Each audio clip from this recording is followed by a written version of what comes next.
Assalamualaikum warahmatullahi wabarakatuh. Perkenalkan, nama saya Muhammad Akbar Fauji Mutakin dari kelas semester 2A.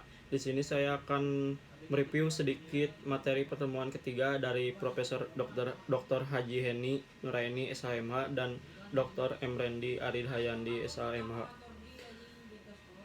Menurut Profesor Moljatno, hukum pidana material mempunyai 3 ruang lingkup.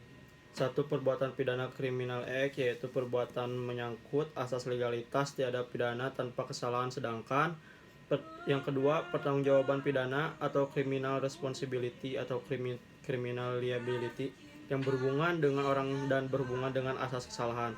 Yang ketiga, sanksi pidana atau criminal procedure adalah ancaman hukuman yang bersifat penderitaan dan siksaan. Adapun fungsi hukum pidana, yang satu, fungsi umum, yaitu untuk mengatur hidup masyarakat atau menyelenggarakan tata dalam masyarakat. Yang kedua, fungsi khusus, yaitu untuk melindungi kepentingan hukum terhadap perbuatan yang memperkosanya dengan memberikan sanksi yang sifatnya lebih tajam dibandingkan dengan sanksi dari cabang hukum yang lainnya, atau preventif atau pencegahan. Sanksi pidana merupakan ultimum remedium, yaitu sebagai sanksi terakhir atau obat terakhir. Jika masih dapat dikenakan sanksi selain sanksi pidana, maka sebaiknya dilakukan dan sanksi pidana menjadi upaya terakhir. Sanksi pidana sebagai pedang bermata dua yang bermakna bahwa hukum atau sanksi pidana bertujuan untuk melindungi kepentingan hukum, misalnya nyawa, harta benda, kemerdekaan, kehormatan.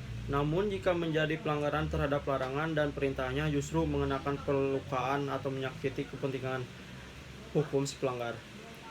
Adapun sumber-sumber hukum pidana adalah yang satu, KUHP, WPSNI, Wetboek van Strafrecht voor Nederland Hindi atau WPSNI, merupakan warisan kolonial Belanda atau KUHP. WPSNI ini isinya sebagian itu berasal dari WPS negeri Belanda.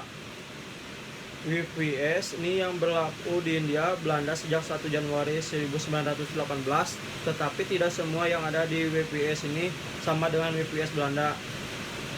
WPS Belanda sendiri berasal dari kode penal Prancis. Karena Prancis menjajah Belanda, maka Belanda memakai kode penal yang disebut WPS, Wetboek van Strafrecht. Yang kedua, peraturan lain di luar KUHP seperti Undang-Undang Narkotika, Undang-Undang Tipikor. 3. Memori penjelasan KUHP atau MVT, Memori van Tollestin. Yang keempat, hukum pidana adat atau hukum pidana tidak tertulis. Pada masa kolonial, dasar hukum pidana adat adalah pasal 131 isi Junto Algemens Bevelings van Wetgeving atau AB, dan sekarang ini didasarkan pada Undang-Undang Nomor 1 Darurat tahun 1951 pasal 5 ayat 3 sub B. Sekian dari saya. Assalamualaikum warahmatullahi wabarakatuh.